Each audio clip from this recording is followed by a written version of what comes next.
Selamat pagi anak-anak ibu, bagaimana kabar kalian hari ini? Semoga kalian semua tetap sehat dan tetap semangat belajar dari rumah. Baiklah, untuk mengawali pembelajaran kita hari ini, mari kita awali dengan berdoa. Mari kita berdoa atas nama Bapa, Putra, dan Roh Kudus. Amin.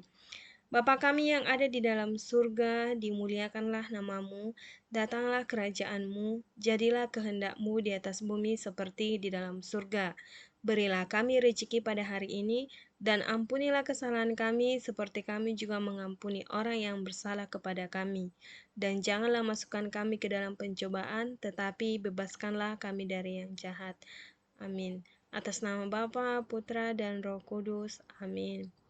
Nah, anak-anak ibu, hari ini kita belajar dari tema 4, yaitu berbagi pekerjaan. Subtema 2, pekerjaan orang tuaku. Pembelajaran yang ketiga. Nah, tujuan pembelajaran kita hari ini yaitu siswa mampu memahami pemanfaatan barang bekas sebagai upaya pelestarian sumber daya alam. Yang kedua, siswa mampu memberi komentar atau tanggapan terhadap isi dongeng. Yang ketiga, siswa mampu memahami hasil pengukuran panjang. Jadi hari ini Ibu Guru akan menjelaskan 3 pembelajaran, yaitu IPA, Bahasa Indonesia, dan juga Matematika.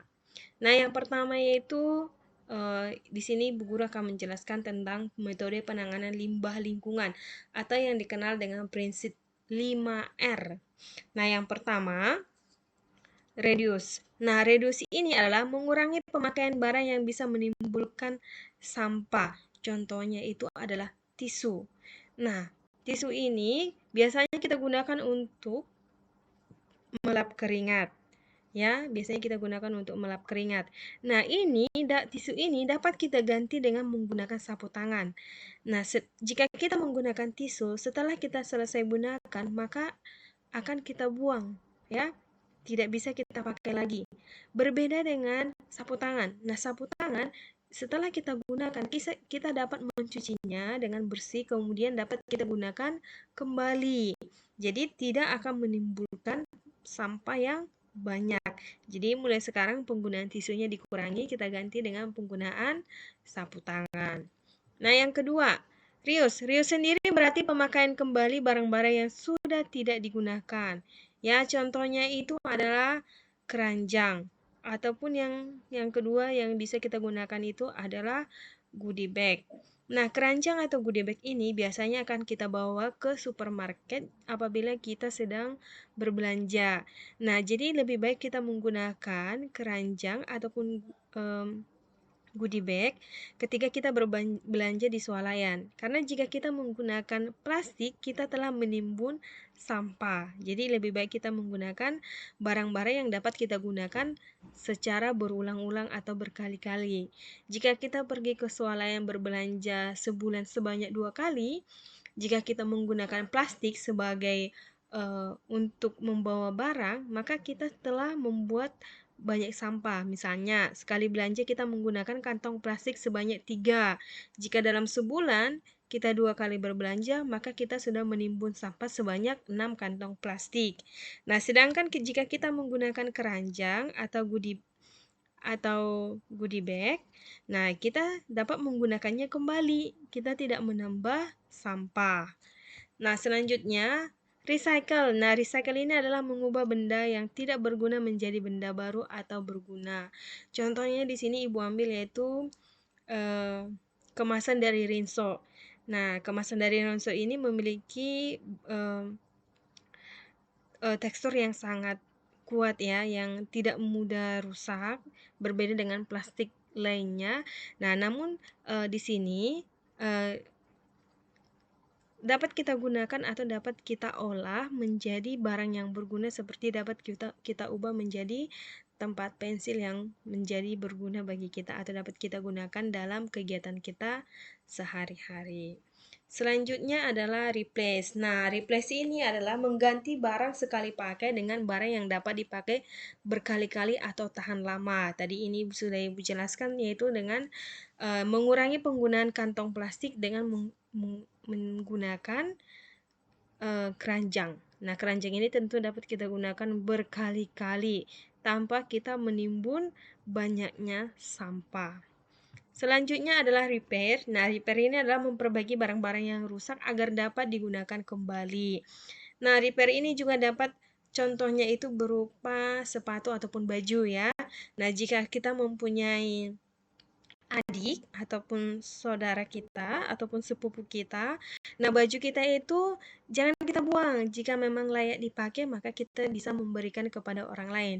Karena jika kita buang, maka kita telah menumpuk banyak sampah. Nah, sama seperti sepatu berikut, sepatu ini jangan langsung kita buang karena sepatu ini jika kita perbaiki dapat menjadi bagus dan dapat digunakan kembali.